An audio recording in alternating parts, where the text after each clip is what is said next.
that an invasion is 70% likely within the next 24 hours. By midday, the CIA revises the estimate up to 90%.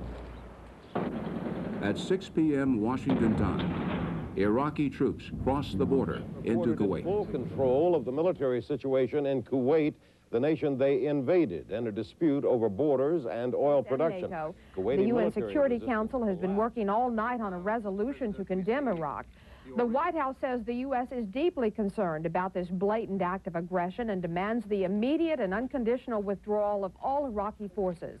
And while visiting the United States is trying to deal with this crisis rationally, calmly. U.S. officials, senior U.S. officials, have been up all night monitoring the situation in the Situation Room at the White House. Do you contemplate intervention as one of your options? We're not discussing intervention. I would not discuss any military options, even if we'd agreed upon them. Later, the president would recall he made an almost instantaneous judgment that the United States must intervene. For now, the only judgment expressed is a strong rebuke of Saddam. The United States strongly condemns the Iraqi military invasion of Kuwait. Needless to say, we view this situation with the utmost gravity. We remain committed to take whatever steps are necessary to defend our long-standing, vital interests in the Gulf. In the language of governments and diplomats, vital interests in the Gulf translates oil. And now, by occupying Kuwait, Saddam Hussein controlled 19% of the Earth's oil reserves and another 25% within reach just across the border in Saudi Arabia. Soldiers have been on the rampage, assaulting and even raping women and children. Many of them ransacked or burnt out. He was reportedly shot and killed by Iraqi soldiers as he tried to flee to Saudi Arabia. Another British business... As the White House debates its options, the human toll is rising. Homes that had been set on fire, cars on the road. And George Bush would later call it Saddam Hussein's rape of Kuwait. There was a woman and a small girl and a man who was on the ground, had his hands cuffed behind his back. It was her husband. They raped the woman and the child. Then they shot the man in the head.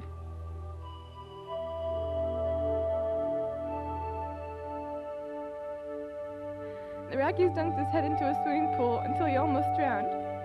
They pulled out his fingernails and applied electric shock to sensitive private parts of his body. He was lucky to survive.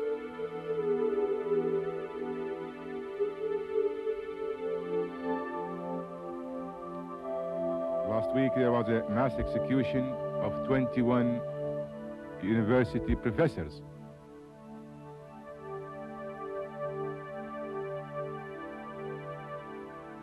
It is a normal Iraqi practice to arbitrarily arrest 50 to 75 Kuwaitis each afternoon and throw them into the jails in each neighborhood, where they are tortured and humiliated and urinated on and forced to consume their own feces. They are interrogated, and if the soldiers do not like what they say, they shoot them.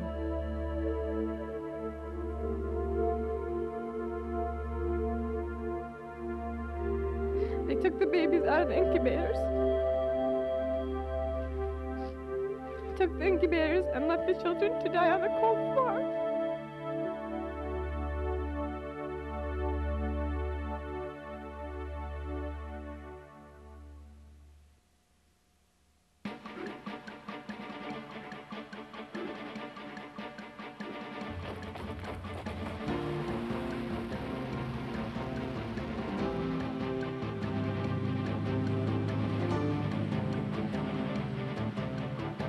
I want there to be no misunderstanding. I will hold the government of Iraq responsible for the safety and well-being of American citizens held against their will.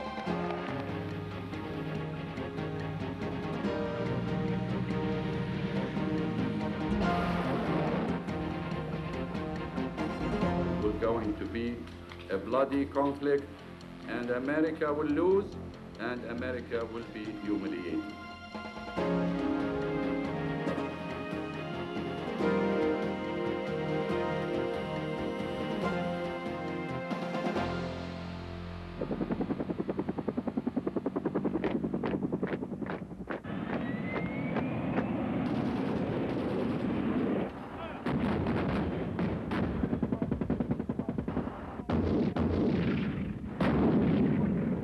An extraordinary multinational military force.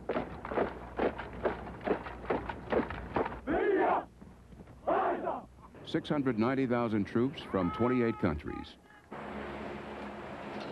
Many with competing interests, conflicting goals, until now. Now, united against Saddam Hussein. The fact is that it is not the United States against Iraq. It is Iraq against the world.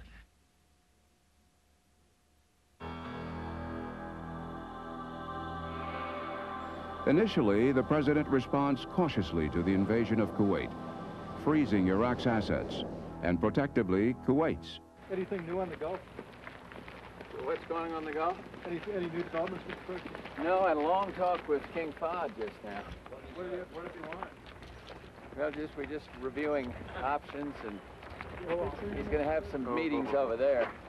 British Prime Minister Margaret Thatcher advocates going a step further, bolstering the design for what would become U.S. policy in the Gulf. None of us can do it separately. We need a collective and effective will. With the commitment of British support, the president starts lining up the multinational effort to stop Saddam. Mr. President, how can you and other world leaders prevent the installation of what you've termed a puppet government? Just wait. Watch and learn.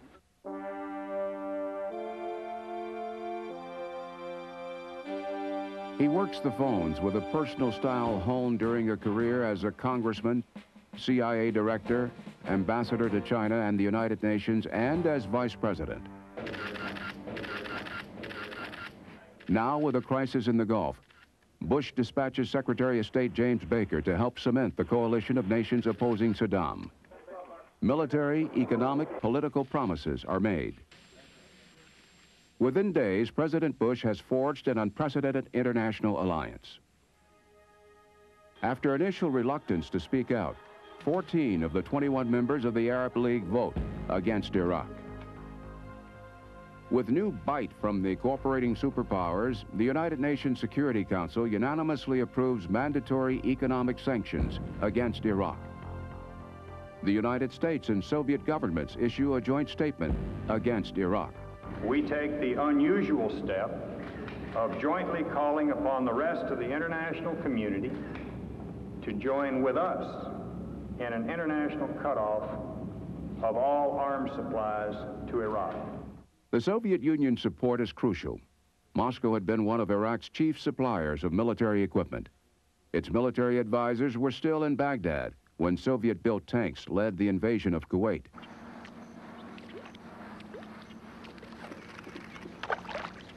As the crisis grows more complex, President Bush is determined to maintain an appearance before the cameras, an appearance of business and pleasure as usual. All right, here we go, nice and easy. Yes. He vacations in Maine. Well, have you talked with the White House Situation Room yet, sir, this morning? I talk to him every morning at 5:30, and I'm not going to take any more comments up here, though. Meanwhile, Saddam Hussein cultivates his own television image. Several thousand U.S., British, and other nationals in Kuwait and Iraq are held hostage. Guests, Saddam calls them. Are you getting your milk, Stuart? And with cornflakes, too. He tells the world that some will be sent to military and industrial sites in Iraq, human shields, to deter a potential attack. Bush also addresses the world. 4 simple principles guide our policy.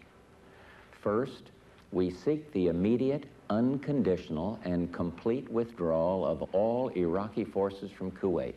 The restoration of Kuwait's legitimate government, the stability of Saudi Arabia and the Persian Gulf, and American citizens abroad must be protected. A fifth objective soon emerges. What is at stake is more than one small country. It is a big idea, a new world order. A new world order born out of the end of the Cold War and the death of universal communist rule in Eastern Europe.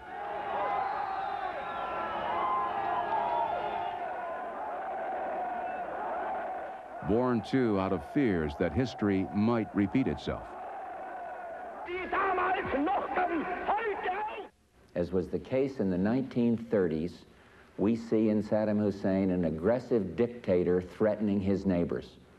Bush, a veteran of World War II, at age 18, the youngest pilot in the Navy, 58 combat missions before he was shot down and rescued in the Pacific. Half a century ago, our nation and the world paid dearly for appeasing an aggressor who should and could have been stopped, and we're not about to make that same mistake twice. But convincing other countries with their own agendas requires maximum diplomatic finesse. Japan, far more dependent on Middle Eastern oil than the United States, initially offers $10 million to help hundreds of thousands of refugees pouring out of Iraq into camps, lacking adequate food and sanitation. Japan eventually raises its pledge to $13 billion, money for the military confrontation. Syria, the U.S. State Department called it a sponsor of terrorism. We are not embracing Syria and everything that Syria has done with which we disagree. We will continue to disagree. But now, Syria's president, Hafez al-Assad, becomes a valued member of the coalition.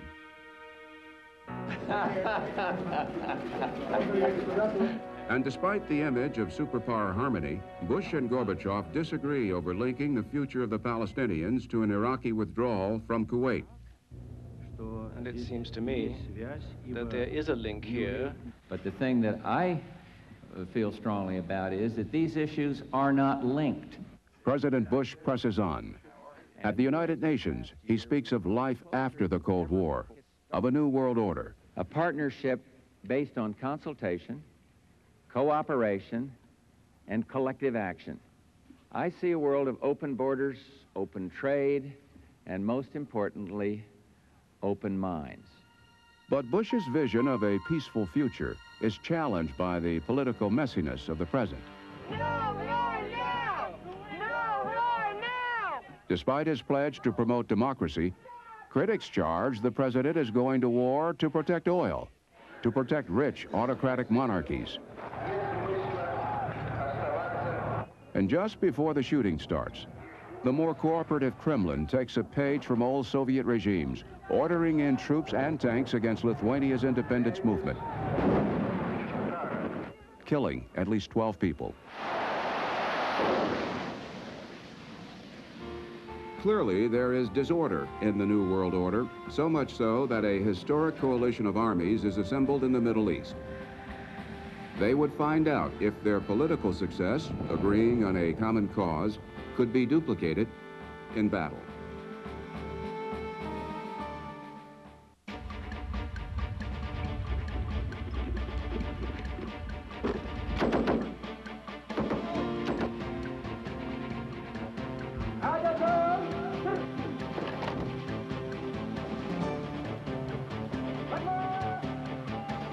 Iraq will not be permitted to annex Kuwait. And that's not a threat, it's not a boast, it's just the way it's going to be.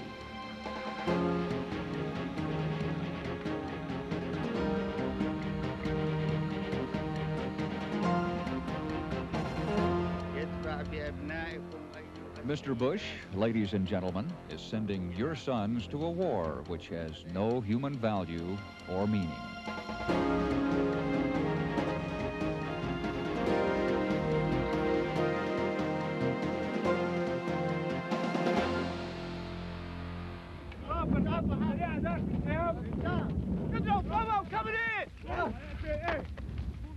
With an easy smile,